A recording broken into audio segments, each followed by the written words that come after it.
Hozir ayni vaqtda dunyodagi eng baxtsiz inson deb bemalol Julian Alvaresni aytishimiz mumkin. Sababini juda ham yaxshi bilasiz. Villarrealga qarshi ikkinchi taymda maydonga tushgan Alvaresni Atletico muxlislari xushtakbozlik bilan kutib olishdi va xushtakbozlik bilan kuzatib qo'yishdi. Demak, tushunganingizdek gaplashamiz Julian Alvares haqida.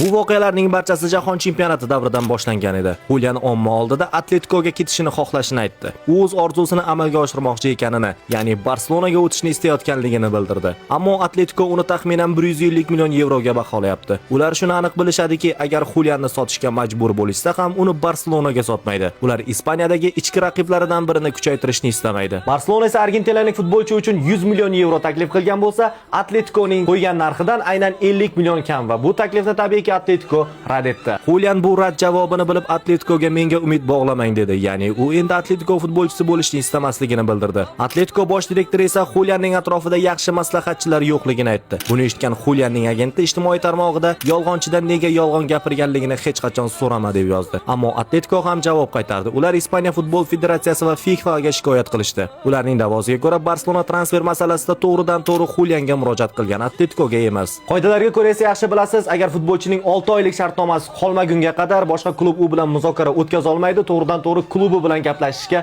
majbur bo'ladi. Alvaresning shartnomasi yakun topishiga esa hali 4 yil bor va uning tovon pulini juda ham yaxshi bilasiz, 500 million yevro. Shuning uchun uni tarkibga qo'shib 66-daqiqada maydonga tushirishning Atleticoning nima qilishingni biz hal qilamiz degan pozitsiyasini ko'rsatgandek bo'ldi va muxlislar uni xushtakbozlik bilan kutib oldi va kuzatib qo'ydi. Agar sizga video yoqqan bo'lsa, like bosib obuna bo'lib qo'ying, chunki mana shu oy oxirigacha 200 mingta bo'lishni maqsad qilganmiz.